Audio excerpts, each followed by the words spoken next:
Ya. Ajá. Vale, perfecto. Maestro, antes de nada, agradecerle enormemente pues que me dedique un tiempo. Antes le he comentado que mis suscriptores, muchos me pidieron una entrevista con usted y estoy muy agradecido y en nombre de ellos también de poder compartir un rato de nuestro tiempo y de nuestra vida juntos en este momento. Es un gusto también para mí, ¿eh? Gracias por comunicarse conmigo. Yo tengo un cariño especial por España. Sí. Fui hace un año, no me acuerdo, y nos encantó. De hecho, un poco la perspectiva a largo plazo es irnos a vivir a España un rato. Estupendo. Sí, porque nos sentimos muy a gusto, muy en casa. La verdad, yo tengo mucho aprecio por todo ese país, esa cultura, ¿no? Sí, entonces es un gusto estar aquí compartiendo con ustedes. España es un gran país, gran país. Lindo. Sí. Y bueno, tenemos nuestros problemas como en todos los sitios, pero es un gran país y muy hospitalario y muy generoso, normalmente muy generoso. Sí, sí, sentimos eso, mucha generosidad. Y luego, pues finalmente México pues tiene una relación íntima con España, ¿no? Histórica.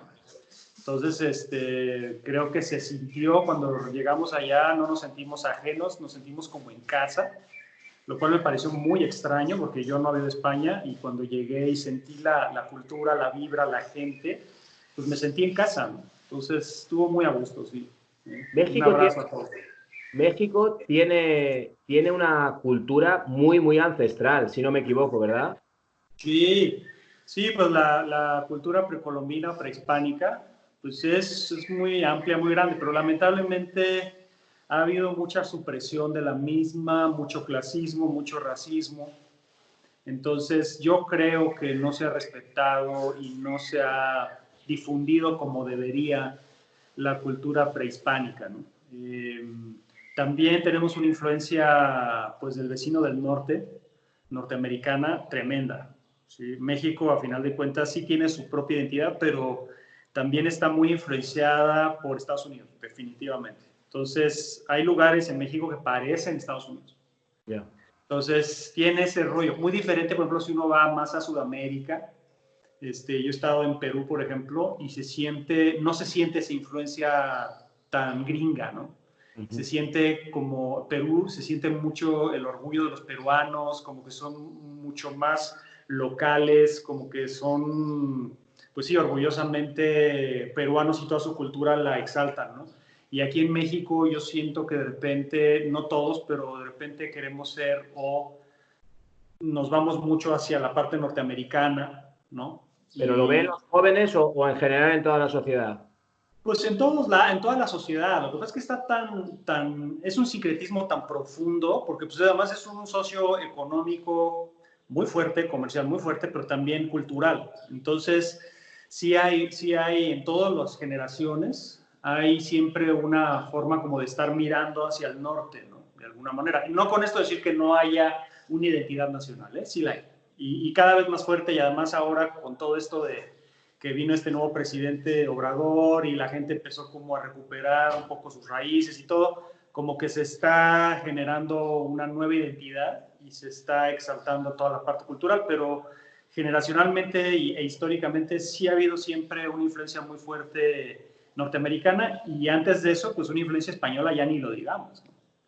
Ya no lo digamos, pues porque fue la conquista. Entonces sí hay una influencia española tremenda en todo. También hay influencias, ciertos lugares donde hay una influencia árabe muy fuerte, mora, ¿no? Hay otros lugares donde hay cierta influencia francesa, o sea, tenemos de todo, ¿no? Pero básicamente lo que sería España y Estados Unidos creo que son como los dos grandes influencers, por decirlo así, de nuestra cultura, ¿no? Sí. ¿Qué hay del México de antes de la llegada de los colonizadores? ¿Qué queda a día de hoy? Pues por ejemplo, uno puede ver la comida, por ejemplo, la comida mexicana es definitivamente una fusión entre comida española y prehispánica, pero creo que sí prepondera la prehispánica. O sea, mucho el uso del maíz en diferentes modalidades, ciertos hongos, ciertos ingredientes, definitivamente la comida de los insectos, o sea, acá seguimos comiendo chapulines, ¿sí? Que son los saltamontes, comemos gusanos de maguey, huevos de hormiga, o sea, todo eso es muy prehispánico y se sigue usando. Todo el tema de las bebidas como el pulque, que viene del maguey, que es como de una aloe vera, viene también el mezcal, el tequila, o sea, finalmente la cultura culinaria, ahí es donde yo creo que se refleja muchísimo la cultura prehispánica, ¿no? Y en otras cosas, hay ciertas palabras que son muy prehispánicas, que seguimos utilizando, y a veces la gente no se da cuenta que son prehispánicas, pero son parte de su cotidianidad, ¿no? Entonces yo creo que ahí es donde más se siente que venimos también de una cultura precolombina, ¿no? Sí. Y antes de la llegada de lo que fue, por ejemplo, la colonización a nivel espiritual a través del cristianismo, de lo que había antes, de los cultos que había antes, ¿perdura algo? Sí, sí hay, sí hay, sí hay. No de una forma institucionalizada, digamos. Hay personas que tratan de mantener lo que le dicen la mexicanidad. Tratan de mantener la mexicanidad por medio de ciertos rituales, etcétera. Sí sigue habiendo, por ejemplo, toda la parte de la medicina tradicional mexicana, pues sigue siendo fuerte. También sigue siendo muy fuerte toda la parte de vamos a decirle, el chamanismo o brujería, el consumo de plantas de poder. O sea, todo eso sí sigue sintiéndose, se sigue aplicando. Y por ahí sí sigue habiendo, afortunadamente no está la parte de sacrificios humanos y eso porque estaría tremendo, ¿no? Pero toda la otra parte espiritual positiva, vamos a decirlo así, de la cultura prehispánica todavía se siente y todavía se practica, sí, definitivamente. ¿Y eso, maestro, usted lo ha conocido en primera persona? Sí, yo antes de meditar, o sea, como que yo he tenido como toda una progresión espiritual hasta llegar ahora a lo que practico ahora, pero antes de eso yo practicaba mucho la medicina tradicional mexicana. Estudié con dos curanderas, más con una, doña Vicenta, que es aquí, vivía cerca, ya falleció, vivía cerca de donde yo estoy, radico, y con doña Modesta, también una curandera bastante poderosa, y tomé herbolaria con ellos, temazcal, o sea, toda una serie de dinámicas de medicina tradicional que viene implícito mucho el tema del chamanismo y la brujería, ¿no? Siempre estuve muy involucrado con Carlos Castañeda, por ejemplo, con todos los libros de Carlos Castañeda, etcétera. De hecho, tuve la fortuna de 1995, me parece, o 96, tuve la fortuna de conocerlo en una conferencia que dio en México. Fue realmente una experiencia fantástica. Y pues sí estuve muy involucrado. Luego fui ya saliéndome de eso porque hay una cierta densidad, vamos a decir, espiritual también hacia lo negativo, hay cierta egomanía, hay cierto narcisismo también dentro de la mexicanidad y dentro de la cultura chamánica mexicana. Siempre hay juegos de poder, hay también lo que podría conocerse como los trabajos de magia blanca contra magia negra, o sea, como que son energías bastante densas que yo empecé como a apartar un poquito y a salirme de eso, ¿no? Sí. Y maestro, puede ser, pregunto, ¿eh? Sí. Cuando vamos hacia atrás, sea en México, sea en Japón, sea en China, sea lo que era Mesopotamia, Sí. cuando está atrás hay como muchas coincidencias, ¿verdad? Es decir, esto que usted está comentando ahora mismo de las energías y demás, si vamos al chamanismo, por ejemplo, que existía en Japón, se equilibra, es muy similar también. Entonces, Sí. esa similitud puede ser asociado a ciertos conocimientos que son como verdaderos, por llamarlos así como grandes verdades. Sí, o verdades universales, ¿no? Eso es. Sí, sí, yo creo que son dos cosas. Una es que efectivamente es una forma, el chamanismo finalmente es una forma de interpretar aquello que no es evidente y de manejarlo, ¿no? Es una forma intuitiva, muy desarrollada y con una percepción, yo diría, hasta extrasensorial o supersensorial de una serie de, incluso yo llamaría dimensiones o planos que no podemos muchas veces percibir con esta mente programada, racionalista, etcétera. Y creo que todas las culturas que han tenido esta capacidad supersensorial, pues finalmente encuentran que la metodología de alguna forma, no sé si es la misma, pero el camino y la forma de interpretación, pues sí tiene unas similitudes tremendas. Yo creo que por ahí hay algo. Y también, por otro lado, pues tenemos que hablar de las migraciones humanas, ¿no? De cómo pues, el chamanismo más antiguo, ya ves que hay toda una teoría de que empezó en las estepas de Siberia, zona de Tíbet, Mongolia, ¿no? Y de ahí fue bajándose, ¿no? Pero pues también yo esa teoría como que de repente la encuentro medio rara, porque si hablamos, por ejemplo, del chamanismo aborigen en Australia, y es otra cosa, ¿no? Y son otros rasgos, además, es otra forma de interpretación. También, por ejemplo, el uso de plantas de poder en Mesoamérica, o sea, creo que viene por los dos lados. Creo que hubo migraciones por un lado, por otro lado es la metodología para encontrar estos planos existenciales. Creo que pudiera ser muy parecida, y creo que esa fusión de estas dos líneas creo que da como resultado una cierta similitud en todos los caminos chamánicos, ¿no? Yo creo que va por ahí, sí.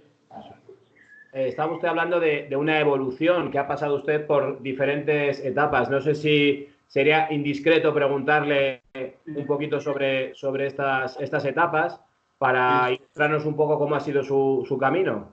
Sí, yo empecé, aquí por cierto tengo a un visitante, si ves que te distrae un poquito, pero aquí está tranquilo.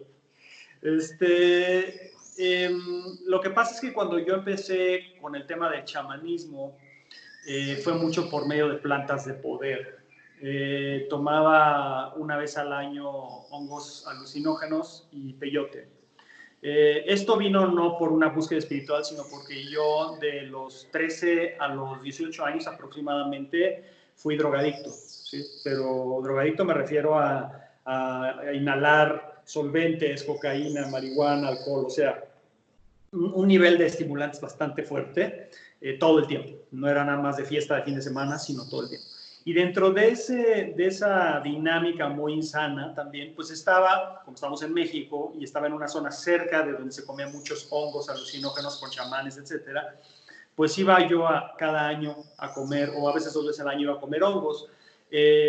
Conforme fui comiendo hongos varias veces, el hongo como que me empezó a mostrar la parte espiritual de los estimulantes, y me empezó a llevar más hacia una zona, vamos a decir, natural, o sea, ya no tanto la cocaína ni los solventes, sino más bien el estimulante con una búsqueda de visión.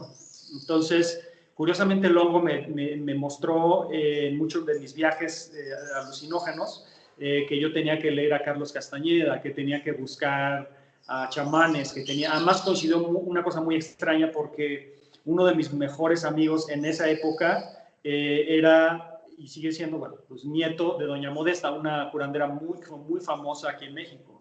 Y entonces, bueno, yo lo conocí en la fiesta y ahora sí que en el relajo, y él me empezó a hablar de su familia, de los Lavana, y empecé a involucrarme con esa familia, y de ahí fue muy chistoso porque se abrió una puerta hacia la parte espiritual de los estimulantes.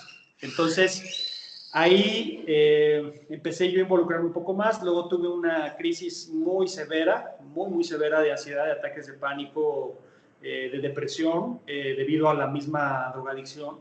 Me intenté suicidar 2 veces, tenía una vida muy violenta, hice muchas cosas muy agresivas, o sea, cosas muy feas, ¿no? Entonces, eso me empezó a llevar a un punto de quiebre interno, físico, mental, y ese quiebre, curiosamente, esas crisis me empezaron a meter más profundamente por una búsqueda de sanación, me empezaron a meter en diferentes caminos de curación. Entonces, me involucré más todavía con la medicina tradicional mexicana, empecé a tomar también cursos y clases de medicina tradicional china, empecé a hacer yoga también, Kundalini Yoga, empecé a hacer Reiki, empecé también a hacer un masaje, le dicen masaje maya, pero es un masaje del suroeste del país, muy especializado en ciertas cosas ahí también energéticas.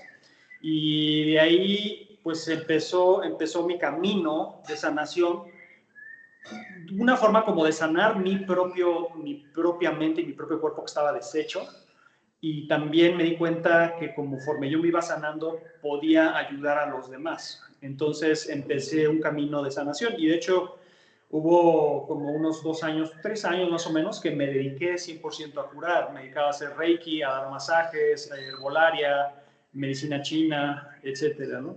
Y de ahí me empecé a meter cada vez más profundo en todo este tema de la sanación y los curanderos, los brujos, como decimos aquí en México. Y empecé a ver una parte que ya no me empezó a gustar. Por ejemplo, en mis sueños empecé a tener muchas, lo que se dice ensoñaciones. Por ejemplo, varias veces en mis sueños peleaba con otros brujos que se metían a mi casa, a mi cuerpo y me trataban de destruir o lastimar, etcétera. Entonces, primero pensé que era mi mente y que yo me estaba volviendo ya medio loco, pues por las drogas y todo era como un medio alucín, pero cuando empezaron a pasar cosas ya raras, no nada más en sueños, sino en la vigilia, en realidad, me empecé a dar cuenta que me estaba metiendo en energías que no sé si yo quería vivir con ese tipo de energías en mi vida. Y curiosamente se dio todo un proceso donde empecé a meterme más hacia la línea oriental, mística, donde me empecé a meter más con Krishnamurti, con Rumi, con diferentes, vamos a decir, santos o sabios, desde santos y sabios desde la parte de los Vedas, del hinduismo, del budismo. Empecé a leer el libro tibetano de los muertos, empecé a meterme en todo ese rollo y me empezó a interesar y curiosamente mi propia energía me llevó a un punto donde conocí a una persona que sería como mi segundo papá, que me dijo, tienes que ir a un retiro a meditar porque tú finalmente no estás bien y necesitas sanar todo eso que traes adentro. Finalmente, con toda esta sanación y todos estos procesos, había partes de mí que seguían muy enfermas. O sea, había partes de mí que no estaban bien. Aunque ya estaba yo estable, ya no metía drogas, pero había partes de mí muy mal. O sea, yo, por ejemplo, padecía como de visiones y alucinaciones constantes. Y eso me asustaba mucho muchas veces porque no podía tener una vida normal. Yo salía a la calle y de repente veía luces, veía personas que no estaban ahí, o sombras o energías, y cuando uno las justifica con, bueno, es que tal vez pudiera ser yo curandero y por eso estoy viendo estas cosas, y así me decían varios de mis maestros o maestras, al final de cuentas yo sentía que no tenía una vida normal. O sea, yo ya no quería ver, ya no quería estar en esa situación, ya no quería pelearme con brujos y todo este alucín, porque además siempre estaba la duda de, ¿será cierto o lo estoy inventando? Entonces, no sabía si realmente era un flashback de tantas drogas, ¿sí? Y un efecto neurológico de tantas drogas, o realmente me estaba metiendo en ciertas energías bastante pesadas. Entonces, siempre estaba como en esa línea y no me gustaba estar ahí. O sea, no me gustaba estar ahí. Entonces, conozco esta meditación que se llama Vipassana, de la tradición de Ese Goenka, y voy a este curso de 10 días. Nadie me dijo cómo era. Mi amigo que era mi segundo papá, dice, tú vas a ir, son 10 días, te encierras y no te voy a contar, nada más ve. Entonces yo llegué a ese curso y fue, yo creo que en los primeros 10 días más duros de mi vida, me salió todo, así, todo, se me voló la canica, o sea, me volví loco 3, 4 días. Fue muy, muy duro el curso, durísimo, pero me hizo ver tantas cosas y me aterrizó. O sea, cuando salí del curso, fue tan fuerte que me cambió la voz, me cambió la cara, así te lo digo. Fui a casa de mi mamá, a casa de mi madre después del curso, le toco la puerta y abre mi madre y tardó como 1 minuto en reconocerme.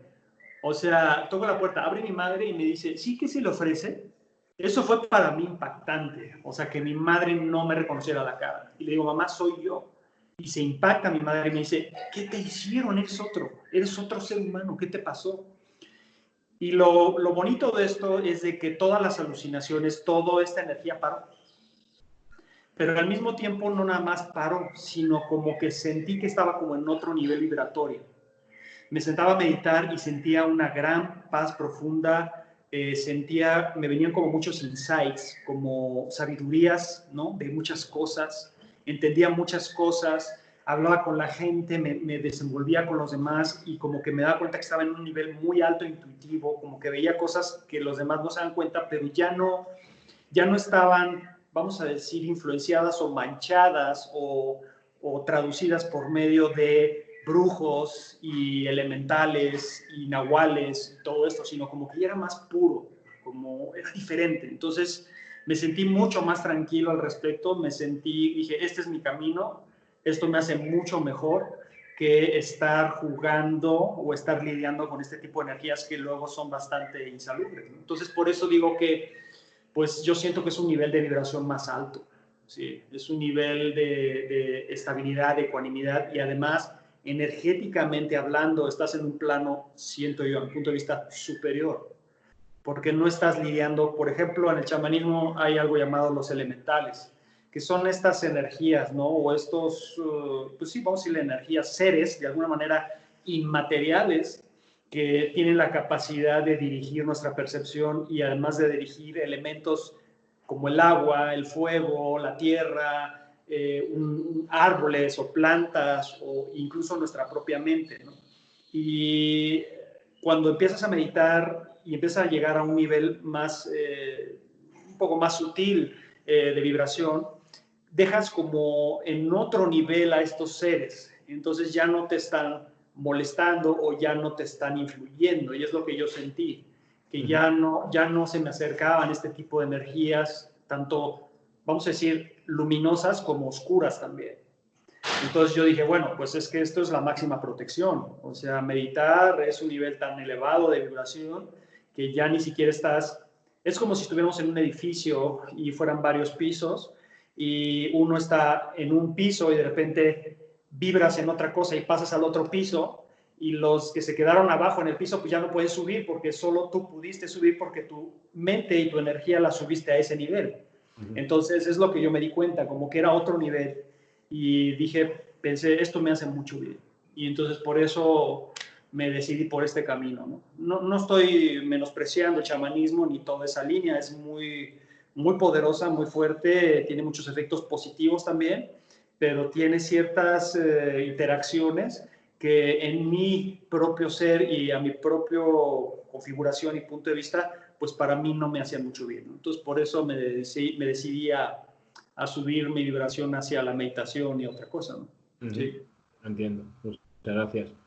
En relación con las artes marciales y su trayectoria, en función de dónde ha estado su sentir espiritual o mental, ¿las artes que ha practicado también se han modificado o han ido 100%. cambiando?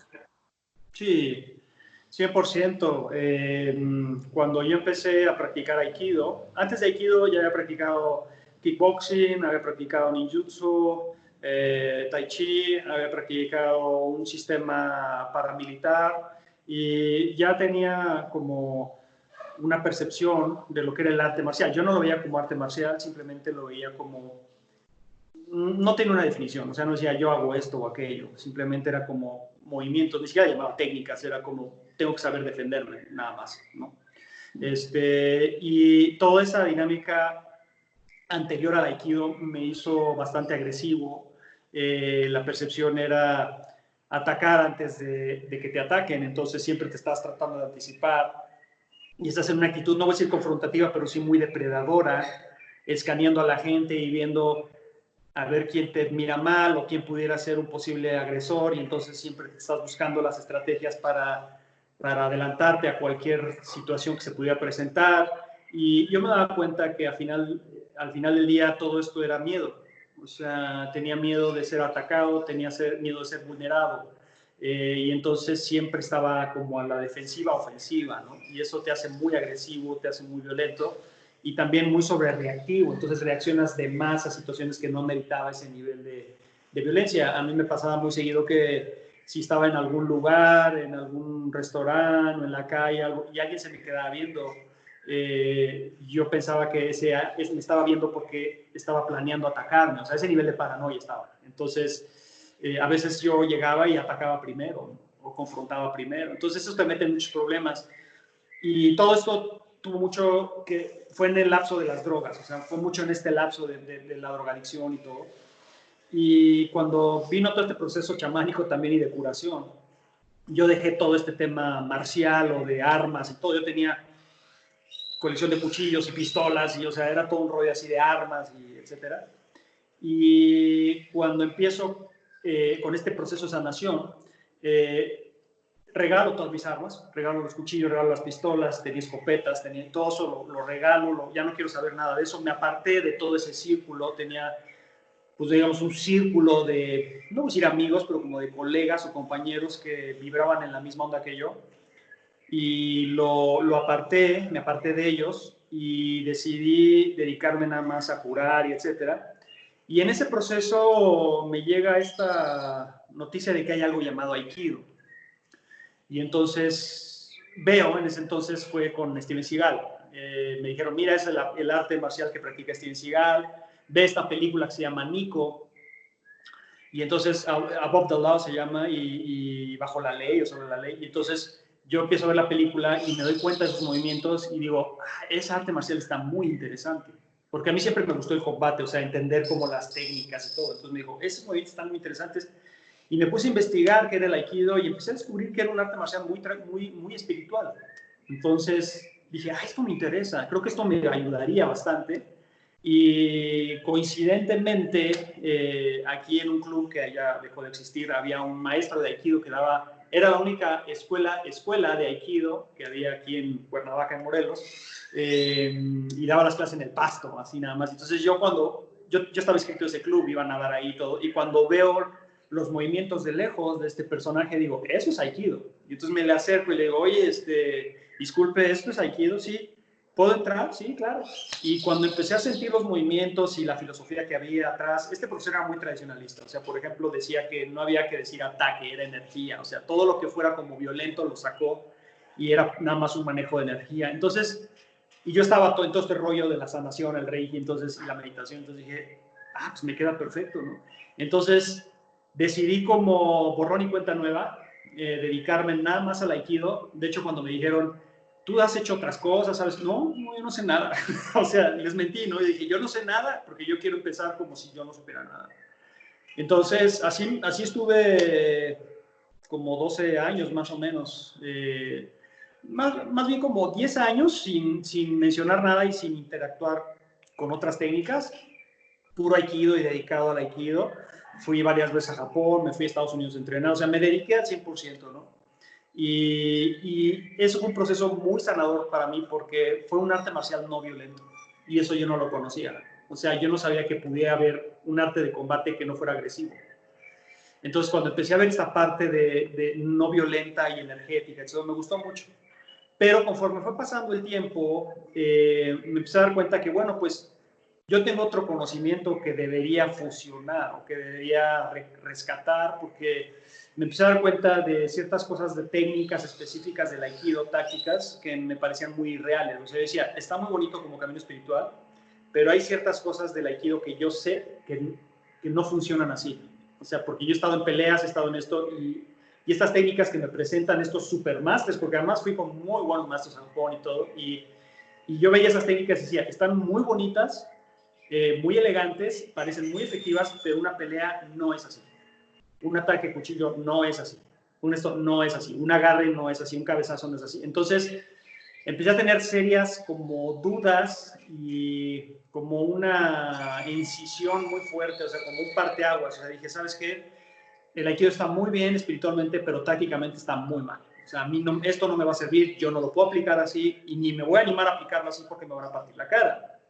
Entonces, coincidió que empecé a meterme al jiu-jitsu brasileño, vino todo el boom de las artes marciales mixtas, entonces yo me atrajo lo de las artes marciales mixtas, dije, pues a mí me gustaría pelear en jaula para aprender cosas, etcétera. Entonces me empecé a meter al jiu-jitsu brasileño, me metí 3 años en jiu-jitsu brasileño, me metí como 4 años y medio en Muay Thai, como 2 años en box, y empecé a trabajar todo eso y me encantaron esas disciplinas, me parecían mucho más realistas, pero luego empecé a darme cuenta que pues el Aikido no tenía por qué ser dejado a un lado, sino que podía yo integrar toda esta experiencia que estaba teniendo, ¿no? Entonces ahí empecé ya a funcionar y a buscarle y me empecé a dar cuenta que la parte espiritual es muy importante en arte marcial, pero si no está sustentada por una parte funcional, cotidiana, real, donde puedas tú realmente aplicar una técnica en una situación de lo más burdo y más violento y más agresivo,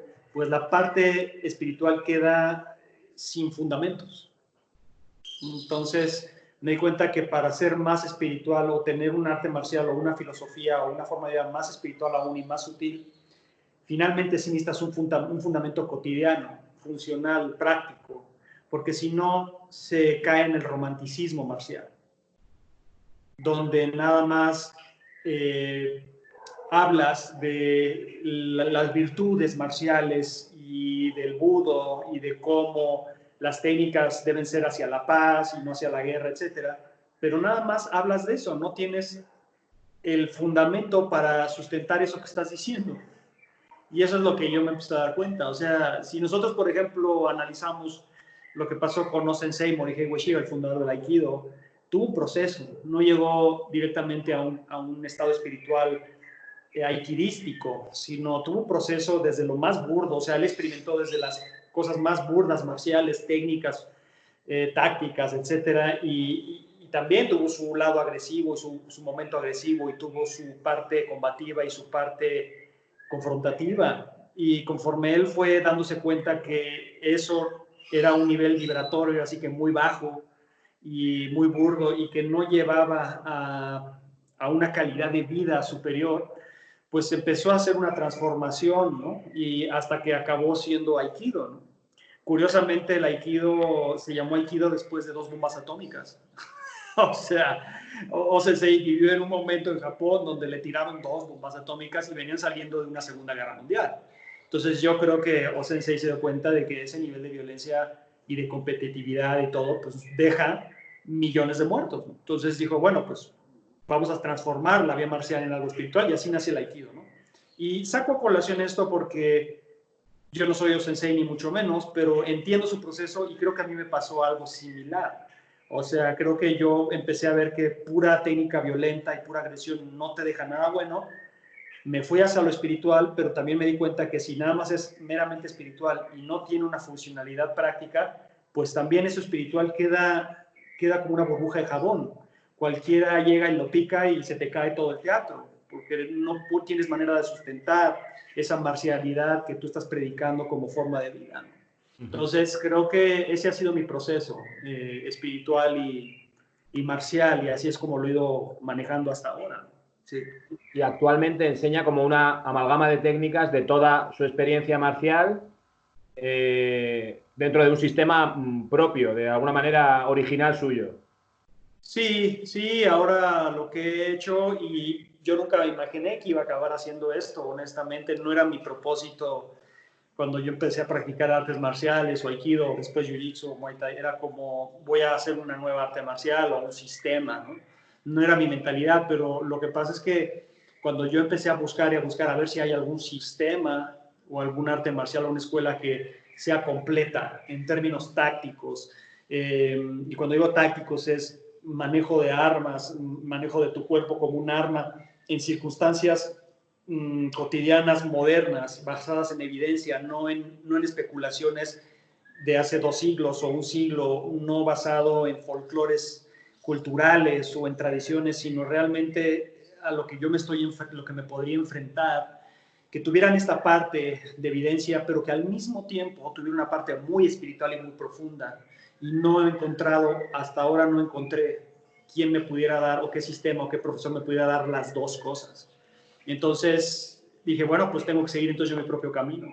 Entonces tengo que hacer mi propio sistema, no como una proclamación de este es el nuevo sistema y yo soy este y ahora todos me tienen que seguir, sino más bien es como una necesidad personal, más bien, o sea, como decir, bueno, pues si nadie me puede dar lo que necesito, me lo voy a dar yo mismo. Entonces voy a crear algo, o sea, ahora tengo que hacerlo bien, porque si no va a ser una cosa improvisada, va a ser una cosa parchada, va a ser una cosa pegada que no va a tener ninguna congruencia, y para mí la congruencia es fundamental, es parte de mi salud mental. Entonces yo necesito ser muy congruente para yo estar bien conmigo mismo. Entonces dije, bueno, tengo que tener congruencia también en lo que voy a expresar y en lo que voy a generar y crear. Y así empecé a formar mi sistema, empecé a prueba y error, a investigar, a estudiar, a aplicar todas las técnicas que yo había aprendido y a tratar de concatenarlas para que tuvieran una congruencia, ¿no? Y también empecé a, incluir toda mi experiencia táctica, porque también trabajé como escolta, he sido instructor de academias de policía, de mandos policiales, de mandos militares, de fuerzas especiales. Entonces, todo eso, toda esa experiencia también táctica y de estrategia y de seguridad, pues también dije, la tengo que incluir. O sea, la tengo que incluir porque es fundamental. Y no nada más esa parte más burda, sino, bueno, pues también tengo una experiencia bastante amplia en meditación y en espiritualidad, pues también la tengo que incluir porque también es parte de, ¿no? Entonces, así es como empecé a formar el sistema. Esto es un proceso de hace más o menos 13 años. ¿Sí? No es de que el año pasado se me ocurrió, voy a hacer mi propio sistema, sino más bien desde hace 13 años yo ya estaba armando manuales, ya estaba armando técnicas, ya estaba armando dinámicas de entrenamiento, ya estaba armando tácticas y estrategias de seguridad, o sea, ya estaba yo armando, investigando, quitando, poniendo y además como un laboratorio constante, o sea, de estar, ahora sí que probando, viendo qué es lo que funciona, lo que no funciona. Y la verdad es que en ese laboratorio cometí muchísimos errores y saqué muchas cosas que yo pensé que funcionaban y no funcionaban, en términos desde biomecánicos, técnicos, hasta términos tácticos y hasta espirituales. Entonces, hasta ahora, pues sigo en ese proceso. No puedo decir que he concluido mi investigación. Sigo quitando, poniendo, adhiriendo, probando. Mi sistema sigue en evolución, pero creo que voy por un buen camino. Estoy satisfecho con lo que he logrado y sobre todo el feedback ha sido muy, muy bueno. El feedback de la retroalimentación de mis estudiantes, de gente que conoce mi trabajo, de gente que se ha podido defender por un lado y que ha tenido situaciones de riesgo y ha podido aplicar mi sistema, tal y como se lo he enseñado, lo ha aplicado y te puedo decir de muchísimos casos que me han llegado así de alumnos y no alumnos además, de apliqué esta técnica, apliqué esta táctica que vi, que me enseñaste o que me enseñó uno de tus instructores, etcétera. Pero también la gran satisfacción de haber recibido muchos comentarios de gente que me dice que le ha ayudado en términos espirituales también. Entonces, eso me da un buen parámetro para decir si estoy haciendo bien las cosas o no, porque si estoy teniendo un buen feedback, y no un feedback y una retroalimentación por una idolatría o porque yo estoy adoctrinando a la gente, sino porque la gente está comprobando en sí misma cómo está funcionando el sistema y lo está aplicando y además tiene la libertad de adaptarlo. Porque yo les digo, miren, yo les enseño esto, pero tú tienes que ajustarlo a tu propio cuerpo, a tu propia mentalidad, a tu propio contexto, porque no es lo mismo lo que yo vivo en México que lo que vive alguien en España, por ejemplo, o alguien que vive en Japón, o alguien que vive, ¿sí? Entonces, o en Estados Unidos. Entonces, he tenido muy buena retroalimentación, también muy buena crítica, o sea, he tenido gente que más que atacar me ha dicho, mira, yo creo que esto lo estás haciendo bien, yo creo que esto no lo estás haciendo bien por esto. Y eso lo tomo, lo adhiero y digo, a ver, lo analizo y digo, es cierto lo que está diciendo, y lo analizo y me doy cuenta, es cierto lo que está diciendo. Entonces tengo que cambiar esto. Y entonces lo cambio y busco evolucionarlo. Entonces, pues ese ha sido mi proceso de mi propio sistema, ¿no? Todavía no acabo, pero creo que voy por buen camino. Sí.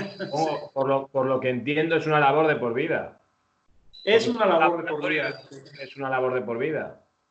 Sí, y además yo me hice esa promesa y pues ese compromiso lo hice conmigo mismo. O sea, en el momento que yo empecé con mi sistema, me dije a mí mismo, bueno, es probable que nadie me siga.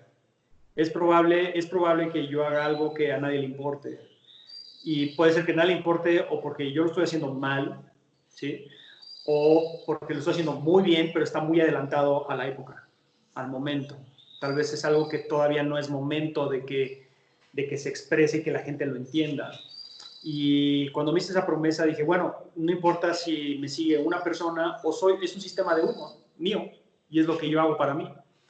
Pero finalmente eso es en lo que yo creo que es lo que se debe hacer y pues hasta el día que me muera voy a seguir haciéndolo. Y la vida ha sido curiosa porque pues no ha sido un sistema de una persona, me ha seguido mucha gente, cada vez más gente. Ahora tengo varios instructores que enseñan mi sistema y a su vez esos instructores ya tienen instructores, ¿no? Que ya se volvieron instructor de mis instructores. Entonces ya cuando eres abuelo en tu sistema, pues creo que algo estás haciendo bien. Desde luego. Porque tiene una escuela física pero, y también una online, por decir de alguna manera, a través de Vimeo, creo que, ¿no? Sí, Pero sí. aparte, también hay una escuela física. Sí, el tema de las escuelas físicas he sido un tanto prudente y creo que demasiado cauteloso a veces, y creo que eso ha afectado la difusión del sistema, porque para bien y para mal. ¿Por qué? Porque mucha gente me ha escrito, de veras, pues prácticamente, no voy a decir de todos los países, pero me han escrito desde países como Polonia, Australia, Argentina, Colombia, España, Canadá, Estados Unidos, todos, y me han dicho gente que son maestros de otros sistemas, que quieren mi sistema en su lugar, en su academia o en su centro de entrenamiento, y que yo les dé, ¿no?, el permiso y la graduación para que puedan dar clases y que sea ya un lugar de combatives en España o en Argentina o en Colombia o en Panamá, etcétera. Y yo me he negado porque no he querido hacer este tema de certificaciones express solo para difundir mi sistema.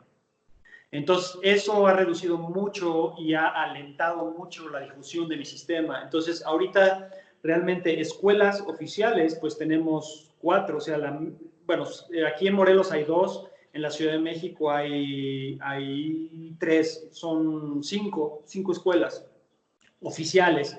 En San Luis Potosí, que es un estado que está al norte de la República Mexicana, ahí ya estamos tratando de formar otros instructores para que ya puedan dar clases de combatives. Pero, pues, por ejemplo, aquí en México me han pedido, prácticamente de todos los estados de la República, me han pedido que ponga una academia. Pero no soy pulpo, no puedo irme a 3 lugares al mismo tiempo. 2, no puedo empezar a certificar gente nada más así para que ponga sus escuelas cuando no tienen la experiencia para dar clases, porque creo que, y para impartir el sistema, porque creo que ese sería el principio del fin del sistema. Sería como, para mí sería muy fácil franquiciar y ganar mucho dinero de eso. O sea, volver una franquicia y venderlo, ¿no? Pero no quiero que se deteriore. Me ha costado mucho trabajo como para verlo convertido en una cosa comercial de defensa personal, donde ya cada quien está haciendo porquería y media y donde ya no tiene nada que ver con la realidad ni con lo que yo enseñé. Entonces, en ese sentido he sido muy receloso, ¿no? Entonces, en Vimeo, ¿qué es lo que enseña? Entonces, en Vimeo viene el tema de Vimeo, de online. Vimeo fue una respuesta a una exigencia ya tremenda por parte de muchas personas que me dijeron, bueno, ok, no quieres darnos la certificación, pero ¿cómo aprendemos? Porque yo vivo en España, o vivo en Argentina, o vivo en Chile, bla, bla, bla, pero no voy a ir a tu academia porque no tengo tiempo, no tengo dinero, etcétera, ¿no? Entonces, yo quiero saber tu sistema, pero ¿cómo puedo hacerlo? Y hubo gente que se empezó a molestar porque pensaba que yo no quería enseñarles. Así de, pero es que ¿por qué no nos compartes tu conocimiento? O sea, ¿qué te pasa? ¿Qué te sucede? ¿No? Y empezaron a reclamar. Y entonces dije, bueno, vamos a empezar a hacer algo online. O sea, vamos a poner una plataforma donde pongamos cosas muy básicas de combatives, donde la persona, el inicio de Vimeo fue de que, bueno, vamos a poner algo muy básico donde podamos tener un feedback de las personas, o sea, donde la persona haga las técnicas, las grabe, nos las regrese, yo catalogue esas técnicas, las evalúe y pudiéramos empezar a dar certificados de niveles básicos, de lo más básico de combatives, por medio de Vimeo. Entonces, yo estuve muy renuente a eso, o sea, me recomendaban algunas personas, amigos, familiares, quisiera eso, pero yo decía, pero es que va a ser lo mismo, o sea, ya voy a empezar a vender online las certificaciones y no quiero que suceda eso. Pero al mismo tiempo, varias personas me decían, pero es que no hay otra manera. O sea, si tú no vas a ir a viajar por el mundo a dar seminarios y certificados, y etcétera, de alguna manera tienes que difundir tu sistema y no puedes dejar a toda esa gente que te está pidiendo que por favor le enseñes, pues dejarla nada más así en el aire. Entonces dije, bueno, pues me arriesgo, vamos a hacerlo. Entonces empezamos con Vimeo, empezamos con el nivel 1 nada más. De hecho, la página se llama Combatives Online Nivel 1, porque es lo más básico de Combatives, pero lo más básico de Combatives son 125 técnicas. Entonces, así como que lo más básico no es nada básico. El examen teórico es bastante amplio. El examen físico, de acondicionamiento físico, es bastante pesado. Y aparte, el examen en el área de armas también es bastante robusto y amplio. Entonces, cuando empecé yo a compartir esas técnicas y hacer toda la dinámica para que la gente pudiera certificarse, me llevé pues puedo decir, la mala sorpresa de que la gente me mandaba sus videos y me empezaron a mandar videos, varios escritos de Vimeo, de mire, Sensei, aquí están las técnicas que hicimos, aquí están los ejercicios, aquí está todo lo que usted nos está pidiendo. Y me daba cuenta que les faltaba mucho. O sea, cuando veía los videos decía, esta técnica está mal, esta técnica está mal, esta técnica está mal. Entonces veía que había muchísimos errores y me di cuenta, dije, es que a final de cuentas no puede aprender la gente online, porque no puedo corregirlos en persona, no puedo, en el momento que está aprendiendo la técnica, yo decirle, no lo hagas así, hazlo de otra manera, porque se te va a hacer un vicio y entonces la vas a aprender mal y vas a pensar que la haces bien y está mal hecha. Entonces, eso fue muy duro, fue un golpe duro, porque me di cuenta que, híjole, o sea, por más que yo quiera compartir mi sistema online, va a ser muy difícil. E incluso yo hice un video para Vimeo, explicándole esto a los alumnos de Vimeo, a los suscriptores. En ese entonces tenía como 90 suscriptores en Vimeo, de todos los países. Y les puse, miren, esta plataforma va a seguir y no quiero devaluar su trabajo ni ser ácido con ustedes, pero la verdad es que lo que me han mandado no es muy bueno. No es muy bueno y no quiero certificarlos con algo que yo siento que no está bien hecho. Entonces, yo les invito a seguir en la plataforma. Yo voy a seguir compartiendo videos, compartiendo información, todo, pero no los puedo certificar por medio de Vimeo, ¿sí? A menos que alguien, yo les puse, a menos que alguien me presente el nivel y calidad que yo requiero y me lo mande por video, el archivo, yo lo vea y entonces en las 4 áreas de Combatives yo vea que sí hay las habilidades y el conocimiento suficiente, bien hecho para que yo pueda decir esta persona está certificada y adelante. Y hasta ahora no ha pasado, no ha sucedido.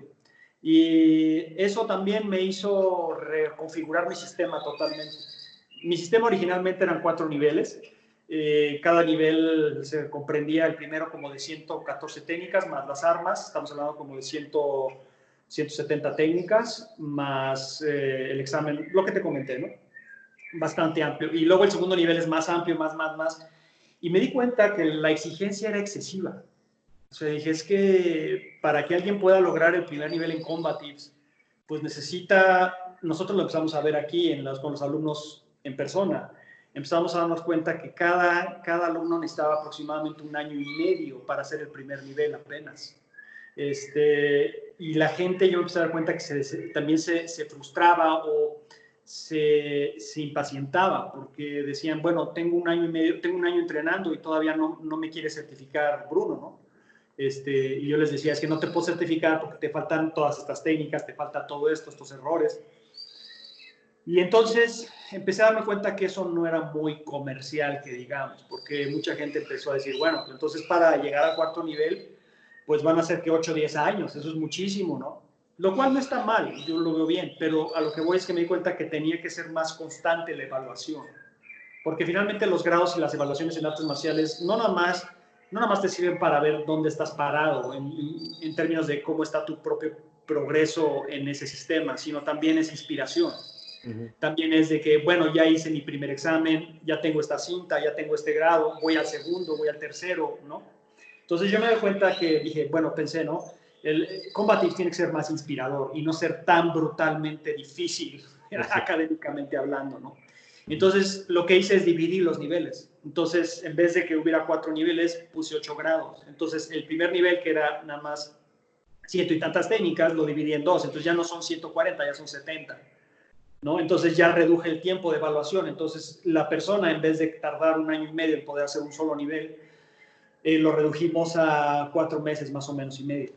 Entonces eso le dio más movilidad al sistema, la gente se graduaba más rápido, y no por querer venderles el certificado, sino para que el sistema se mueva, haya más rotación, haya gente más interesada y sea un poquito más comercial, porque al final de cuentas el sistema también tiene que ser comercial, porque si no es comercial y no se vende, ¿cómo lo difundimos?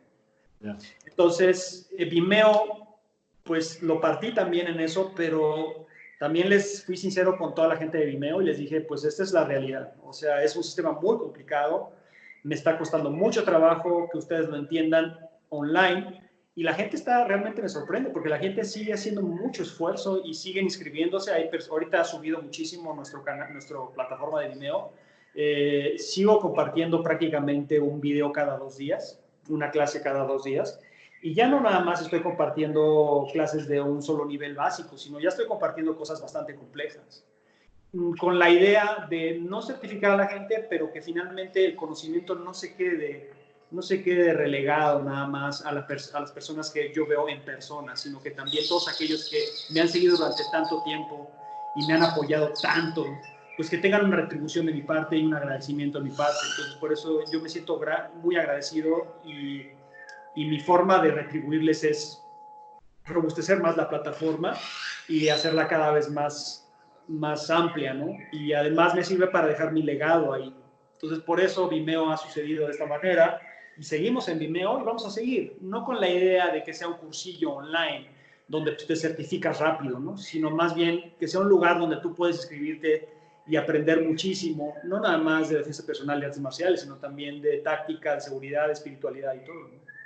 Aquí hay, yo siempre me he planteado, y de hecho en alguna ocasión he hecho a alguna persona una crítica fuerte, ¿no? Porque sí, cuando se hace la enseñanza de artes marciales online, no hay, ¿cómo decirlo?, un feedback de la calidad personal sí. de la persona que está recibiendo el conocimiento, que al final es un conocimiento para hacer daño. A ver, es para la defensa, pero tú no sabes si la persona que recibe el conocimiento, cómo lo va a usar, en qué momento va a usarlo y bajo qué circunstancias, ¿no? Entonces, Concuerdo, sí. cuando en una escuela tradicional, por decirlo de alguna manera, tú recibes a un alumno, hay como una especie de conocimiento personal de ese alumno y según va pasando los años, tú te vas abriendo a esa persona y de alguna manera es verdad que hoy en día hacer daño es como muy fácil, ¿no? Que está en la mano de casi cualquiera, tener acceso a armas, porque ya las películas en sí mismo enseñan acciones y demás, ¿no? Entonces, a mí siempre me ha costado, de alguna manera, el mostrar públicamente, sin saber quién está al otro lado de la cámara, cómo Técnicas. infligir daño. Sí. Porque por mucho que sea una cuestión de decir, no, es defensa personal, sí, pero de 10, a lo mejor 2 lo aprenden para el mal, entre comillas, por decirlo rápido y fácil. ¿Eso cómo, maestro, lo lleva o cómo trabaja sobre ello? Mira, ese planteamiento yo lo pienso igual, concuerdo totalmente, el conocimiento puede ser usado para mal y peor aún si no sabemos quién está recibiendo. Eso concuerdo, ¿no?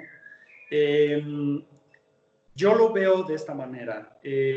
Lo voy a decir con una experiencia o varias experiencias que he tenido, incluso con alumnos que he tenido en persona, que he conocido. Yo he entrenado a varias personas, alumnos que estuvieron años conmigo, que tenían doble cara. Venían a la academia y entrenaban conmigo y me decían, no, es que sí, el arte marcial es para hacer el bien, etcétera, etcétera. Todas las virtudes o la parte positiva marcial, ¿no? Y después de años me fui enterando, o porque fueron arrestados, o porque me enteré por otro lado, que usaron todas esas técnicas que yo les había enseñado, las usaron para lastimar gente. O sea, ya me ha pasado. Esa es una experiencia que fue muy dura porque fue incluso teniendo a alguien en persona, ese alguien te puede estar engañando durante años, yo ya lo he vivido, y de repente eso lo aplica de otra manera, como tú no esperabas que lo fuera a aplicar. Esa es una experiencia que he tenido. Otra experiencia que he tenido es que a mí me han contactado personas, por ejemplo, de los carteles mexicanos, de la mafia, para que yo los entrene, cosa que me he negado rotundamente. Pero yo he tenido mis sospechas de que me han mandado gente a seminarios y a clases a tomar mis técnicas y a llevárselas. Por cosas que yo me he dado cuenta de ciertos personajes que han llegado, personas raras, que se les ve la doble intención, cosas muy raras que yo he visto. También, por ejemplo, curiosamente, cuando vino el tema de ISIS, ¿no? del Estado Islámico, varias veces, incluso a mi celular, me hablaron desde Siria. O sea, y me contactaron que para que yo hiciera un entrenamiento para la nueva generación de guerreros del yihad y cosas así. O sea, he tenido también personas evidentemente malas, ¿sí? Que me han pedido entrenamiento. Entonces, esa ha sido otra experiencia que he tenido y que me he negado. y que no estoy seguro de que, aunque yo me haya negado, aún así le haya llegado la información. Entonces, eso ha sido otro tema que también he tenido la experiencia, ¿no? Cuando tenía el canal anterior de YouTube, tenía un canal bastante grande, 180,000 suscriptores.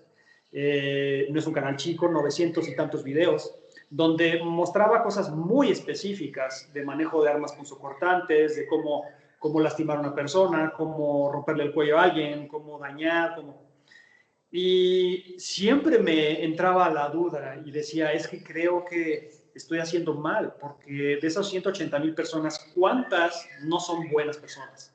Y lo van a usar de otra manera.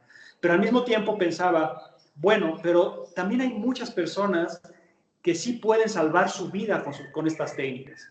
Sí pueden salvar su vida. Entonces, ¿qué hacer? Entonces, lo que empecé a hacer mucho con ese antiguo canal es que empecé a quitar técnicas demasiado violentas que había puesto y dije, no, estas las voy a reservar nada más para mis alumnos de círculo cerrado, o sea, para los que yo sé y conozco dónde viven, quiénes son, sus actitudes, sus mentalidades, todo. Entonces, muchas técnicas que yo enseño, nada más las enseño a mi círculo cerrado.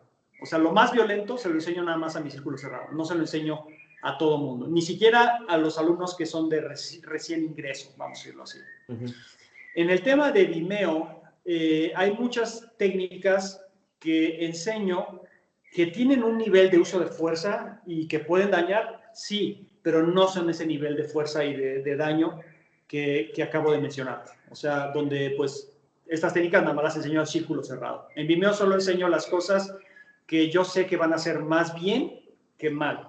Ahora, creo que todo tiene un precio a pagar. Creo que todo lo que haga uno va a tener una parte positiva y negativa. Yo no creo que haya algo que uno haga que es 100% positivo y no tiene nada negativo. Y creo que las artes marciales no son la excepción y lo que uno enseña no es la excepción. Entonces, yo creo que, y tal vez me estoy equivocando, pero en mi propia perspectiva y experiencia, creo que hago más bien que mal al enseñar las técnicas así online. En el sentido de que trato de meter los mayores filtros posibles, trato de no enseñar cosas que sé que son excesivamente agresivas o depredadoras, ¿no? Y trato de meterles toda la mentalización y toda la táctica atrás y el porqué de, y cómo deberían ser usadas y por qué son usadas de esta manera. Que pudiera haber gente en Vimeo que está sacando toda esa información para hacer daño, pudiera ser que sí, pero creo que hago más bien que mal y espero no equivocarme. Sí. Muy bien. Maestro, después de toda la experiencia de años, porque no sé qué edad tiene, pero bueno, se ve que después de la experiencia de años y la paso por las artes marciales y por situaciones difíciles y demás, a día de hoy, ¿a qué tiene miedo usted? Mi máximo miedo es la ansiedad, los ataques de pánico, la depresión. Mis miedos son más psicológicos, psiquiátricos, que tenerle miedo a una persona o a otras situaciones. Yo he tenido a lo largo de los años 3 crisis severas de ansiedad. La última fue hace como 3 años. Estuvo tan fuerte que acabé en el psiquiatra. O sea, yo nunca había tomado antidepresivos. Me eché un año, 2, 3 meses con antidepresivos. Acabé en el psiquiatra. Vamos, o sea, yo creo que al miedo que más tengo es a mí mismo. A que mi propia mente, a que mi propio karma y mi propia forma de haber sido me siga alcanzando y me siga influyendo de forma negativa. Eso es a lo que más he temido ahora. Antes tenía miedo por mis hijos. Hubo una época aquí en México donde yo vivía que estuvo extremadamente peligroso, pero extremadamente peligroso. O sea, donde vivía antes, pues ejecutaron a 3 personas afuera de mi casa. Yo detuve un intento de secuestro a mi familia. Vimos cosas terribles, o sea, cabezas decapitados, colgados, quemados, gente quemada viva, secuestrados, personas conocidas que fueron secuestradas, que nunca regresaron, que fueron torturadas. A mí me tocó ver pasar a los carteles con las armas largas de fuera y amenazar. Me tocó ser extorsionado. Me tocó ver cosas horribles, ¿sí? Contra los niños, contra las niñas. Un nivel de violencia realmente que no se había visto antes. ¿Sí? O sea, hemos visto cosas en México que, ¿qué te digo? O sea, un nivel de depravación que de veras no es remotamente humano. Entonces, yo estaba en medio de eso. O sea, quedamos atrapados por la locación donde yo vivía antes, que era un pueblo que no entraba la policía en ese pueblo porque tenía usos y costumbres. Entonces tenía su propio gobierno. Entonces ahí se refugiaron muchísimos narcotraficantes, secuestradores, tratantes de blancas, delincuentes. Y yo estaba en medio de eso. Entonces, y con 2 hijos. Y una hija chiquita, bonita, con un hijo un poco más grande, pero bonito, con mi ex esposa. Y quedamos atrapados en eso. Entonces, mi miedo más grande era no poderlos proteger. Y afortunadamente lo pude hacer. Te digo que tuvimos un intento de secuestro fuera de mi casa y las protegí a mi ex esposa y a mi hija. No las secuestraron gracias a que actué. Pero pues yo todo el tiempo andaba armado.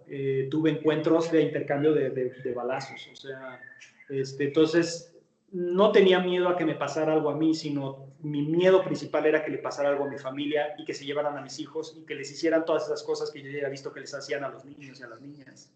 Entonces, ese fue un miedo terrible que me acompañó muchos meses y me volvió muy agresivo además, porque te vuelves como un pitbull, te vuelves un perro de pelea. O sea, entonces andas casi con la pistola en la mano a ver quién se mete contigo y así estuve como 4 años más o menos. Día a día pensando a ver si ese día nos tocaba a nosotros, ¿no? Y a ver a quién iba a matar o si me iban a matar. Entonces, ese fue un miedo muy duro. Y no miedo, te digo, a los delincuentes, sino miedo a perder a mi familia. Ese era mi miedo. Y ahora las cosas ya se calmaron aquí, bueno, entre comillas, pero ya estoy en otra área, estoy en otra circunstancia. Entonces, ahora no tengo ese miedo. Pero el miedo ahora es todo el estrés postraumático que quedó de toda esa experiencia. Y pues acabé, te digo, con ataques de ansiedad. O sea, yo tuve una crisis de pánico de 3 meses. O sea, donde no dormía, bajé 12 kilos, tuve que meterme en pastillas antidepresivos porque sentía que en cualquier momento me iba a pegar un tiro en la cabeza. Entonces, ese es mi máximo miedo, que mi mente me vuelva a atacar de esa manera. Pero ya estoy tomando cartas en el asunto, ya estoy meditando cada vez más, estoy tratando de vivir una vida lo más serena y más pacífica posible, tratando de ser una buena persona, tratando de limpiar todos mis errores y todo el daño que hice anteriormente. Y creo que lo estoy haciendo bien porque ya no ha vuelto la ansiedad, afortunadamente, ya no ha vuelto la depresión, ya no he querido matarme ni nada. Entonces, creo que ese es un miedo que creo que estoy superando, pero si hablamos de miedo, ese es el miedo que tengo, sí, a mí mismo. Sí. ¿El ser humano es bueno o es malo? Yo creo que hay una escala de grises ahí. En la camino gestáltico te dicen que el ser humano es endémicamente bueno y que conforme las experiencias van ocurriendo nos vamos haciendo malos. Pero yo he conocido personajes que nacieron enfermos, que nacieron con condiciones y que las mismas circunstancias también empoderaron esas condiciones, como por ejemplo gente con pedofilia o gente que es depredadora nata, o sea, una persona que tiene ciertas psicopatías y sociopatías que lastiman deliberadamente a la gente y que lo disfrutan, o personas que torturan animales, o ese tipo de cosas que yo he visto terribles, un nivel de crueldad y de depravación que es inimaginable, y uno a veces analiza la vida de esas personas y uno se da cuenta que no fueron maltratados, no tenían por qué tener ese nivel de sadismo. Y cuando uno analiza la psicología de esas personas, te das cuenta que más bien hay una bioquímica en el cerebro, que Claro. finalmente bioquímicamente, estructuralmente su sistema nervioso y su composición cerebral los lleva a ser depredadores. Entonces, si definimos la bondad y la maldad en términos de hacer daño a los demás o a uno mismo, hay personas que hacen daño gratuitamente no porque se formaron malas, sino porque nacieron enfermas. Y eso hay que aceptarlo. Hay gente que nació enferma. ¿Sí? Yo he estudiado mucho a los psicópatas, por lo mismo. He estudiado a muchos casos de gente, asesinos seriales, violadores, pedófilos, los he estudiado, sus vidas, por qué hicieron lo que hicieron, si había patologías mentales o no, etcétera. Y en muchos casos, efectivamente, sí hubo que esa persona nació buena y que se fue haciendo mala en términos de que se fue transformando y se fue torciendo a tal punto que se volvió un depredador nato, ¿no? Pero también he encontrado casos de personas que no nacieron buenas, en el sentido de que nacieron enfermas y que desde niños les era muy, muy fácil y muy natural meter a un gato en una licuadora o sacrificar un animal o ahogar al hermanito o pegarle a alguien nada más gratuitamente, y esa misma dinámica los fue llevando a lo largo de los años a ser todavía más depredadores. Entonces, por eso yo cuando me preguntan esto, si el ser humano es bueno o es malo, no puedo tener una respuesta categórica, ¿no? Sí. Y como padre, ¿cree que a los hijos se les puede educar, enseñar, o realmente es la vida el que les educa y les enseña? Yo creo que como padre, y lo que yo he visto en mi propio caso es que, y con mis propios padres, es que el ejemplo de lo que uno es y uno hace es lo que realmente les enseña, no uno lo que les dice. O sea, uno puede pretender educar a los hijos y decirles mil cosas, pero si tu ejemplo y tu forma de vida dicta lo contrario a lo que les estás tratando de enseñar, creo que finalmente los hijos lo que toman es el ejemplo, no lo que les dices. Entonces, creo que en ese sentido la educación es la verdadera formación. No vamos a hablar de educación como una recolección de data, sino más bien como la formación del carácter y de lo que realmente va a regir tu vida. Creo que se basa más que nada en la experiencia. Y la experiencia no es precisamente el reunir información, sino más bien es la vivencia que tienes con esa persona, que a final de cuentas es tu figura de autoridad o tu figura de formación. Entonces, creo que a los hijos se les educa, pero sobre todo, y se les forma con el ejemplo, más con lo que uno dice y uno que... en la escuela me parece que es lo mismo. En la escuela van y recolectan data, porque además el sistema educativo actual es bastante malo, porque pues de lo que tratan es de que los niños sean recolectores de información nada más y no formarlos como seres humanos completos. Creo que ese es uno de los grandes vacíos que tienen muchos sistemas educativos, al menos aquí en México, ¿no? Entonces, creo que las escuelas que logran ser formativas y no nada más dar información, sino que formativas en el sentido que los maestros mismos que están dando las clases son ejemplos a seguir y que los niños y las niñas se dan cuenta que este profesor es un gran ser humano. Creo que eso es más beneficioso que nada más darles información. Entonces yo me iría por ahí, por ese lado con los hijos, y yo trato de aplicarlo con mis hijos, ¿no? Con mi propio ejemplo. No está fácil porque uno la riega varias veces. Sí. Es así. No le quiero robar mucho más tiempo, pero me gustaría hacer una cuestión más. Sí. Como maestro de artes marciales, ¿cómo se vive sabiendo que la seguridad no existe? Muy buena pregunta. Creo que es un tema, es bien interesante porque ¿por qué empezamos a practicar artes marciales? Eso habría que, para contestar esa pregunta habría que irse a ese lado. Yo creo que la mayoría de las personas que hemos empezado un camino marcial ha sido por una gran inseguridad personal a muchos niveles. Creo que ha sido también porque hemos sido de alguna forma abusados o golpeados, o nos hemos sentido impotentes o frustrados frente al mayor poder de alguien o de algo más. Y hemos querido tratar de empoderar esas capacidades que sentíamos latentes o que sentíamos que ni siquiera las teníamos. Yo empecé a hacer artes marciales porque mi papá me golpeaba. O sea, mi papá me golpeaba por cualquier cosa. Y me golpeaba en serio, o sea, puño cerrado en la cabeza, no cachetaditas. Entonces, yo empecé a hacer artes marciales porque dije, nunca más nadie me vuelve a golpear así.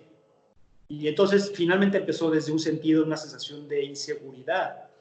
Y conforme ha pasado los años entrenando, me he dado cuenta que la seguridad efectivamente no existe, que cualquiera puede llegar con mayor capacidad o con un golpe de suerte, lo que sea, y por más entrenado que estés y más en control que quieras estar o más control quieras tener sobre alguien o sobre una situación, al final de cuentas hay algo llamado karma, suerte, ley de Morfeo, como lo quieras llamar, que va a entrar y pudiera ser que acabas igual de lastimado que como por ejemplo en mi caso con mi papá.